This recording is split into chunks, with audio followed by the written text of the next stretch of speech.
Xianxiang Wu was a Chinese-American female experimental physicist. She was born near Shanghai, China, and education was extremely important to her family. Her mother was a teacher and her father was an engineer, and Wu was encouraged by her parents to pursue science and mathematics from an early age. In 1936, she moved to the U.S. and attended grad school at UC Berkeley.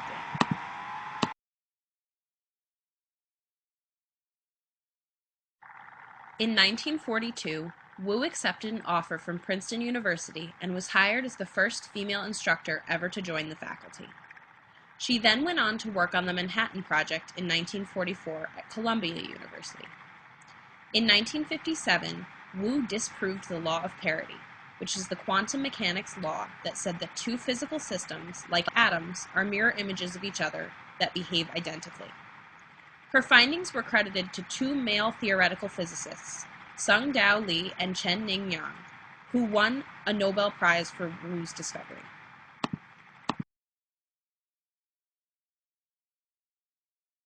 C.J. Walker, born Sarah Breedlove near Delta, Louisiana, was an African-American entrepreneur, philanthropist, and political and social activist. She was the first child in her family born into freedom after the Emancipation Proclamation was signed, but she was orphaned by the age of 7, and at the age of 10 began work as a housekeeper while living with her sister. She developed and marketed a line of beauty and hair products for Black women, and became the first female self-made millionaire in America, and eventually one of the wealthiest African-American women in the country. She is now known as one of the most successful African-American business owners ever.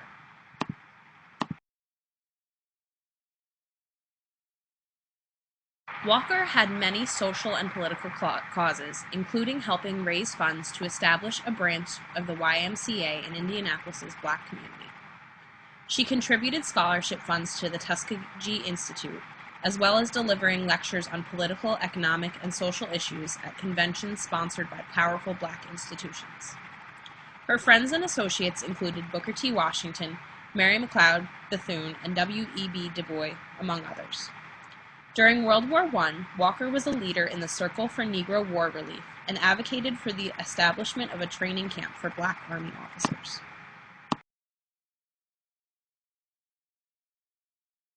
Mary Brave Bird was a Sekongo Lakota writer and activist who was a member of the American Indian movement in the 1970s and participated in many publicized events, including the Wounded Knee incident when she was 18.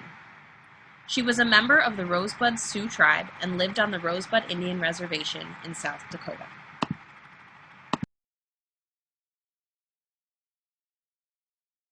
Brave Bird wrote 2 books, Lakota Woman in 1990 and Ohitika Woman in 1993. Her 1990 memoir, Lakota Woman, won an American Book Award in 1991 and was adapted as a made-for-TV movie in 1994. Her work primarily focuses on themes of gender, identity, and race.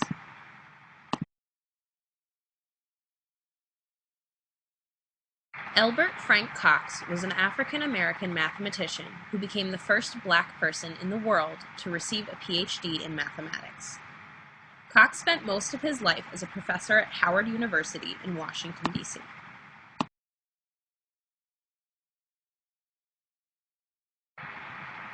After serving in the U.S. Army in France during World War I, Cox returned to pursue a career in teaching as an instructor of mathematics at a high school in Henderson, Kentucky.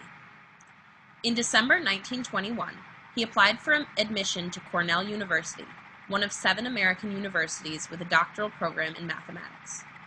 One of his references wrote a positive letter, followed by another letter anticipating, quote, certain difficulties for the young man because of the fact he is of the colored race.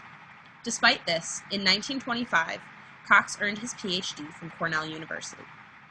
In his honor, the National Association of Mathematicians established the Cox-Talbot Address, which is annually delivered at the NAM's national meetings.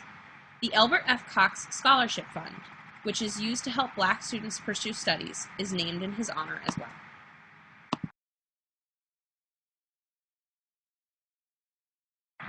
There are many ways that information about these historically underrepresented people can be used in the classroom. One example is the Insta History Bulletin Board. Teachers can create a bulletin board to display outside the classroom and have students choose a historically underrepresented figure, much like we did for this assignment, in any field that interests them, math, science, sports. Have the students research the person and create a short report on the person to include on the bulletin board, in the form of an Instagram post. This not only incorporates technology that interests the students, but it helps students to realize that people of minority backgrounds are important and valued enough to have a bulletin board devoted to them.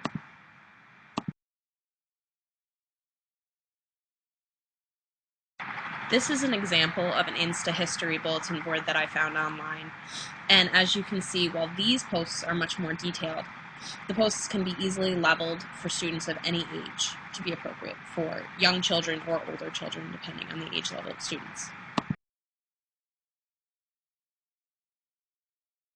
Dining with historical figures is yet another instructional implication for the classroom. Have students write and perform a small play in which several historically underrepresented figures have dinner together. Students must choose a list of the guests they would like to invite and think of conversation topics that would engage all of the guests and allow them to speak about their achievements. This engages students in learning about historically underrepresented figures in an exciting and non-traditional way while also engaging their multiple intelligences.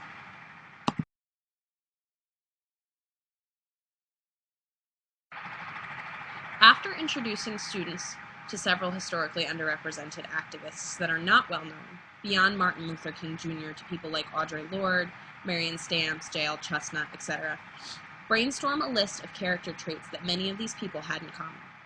Then encourage students to think of something that they would like to change about their school or community, and brainstorm the steps students could take to make those changes happen.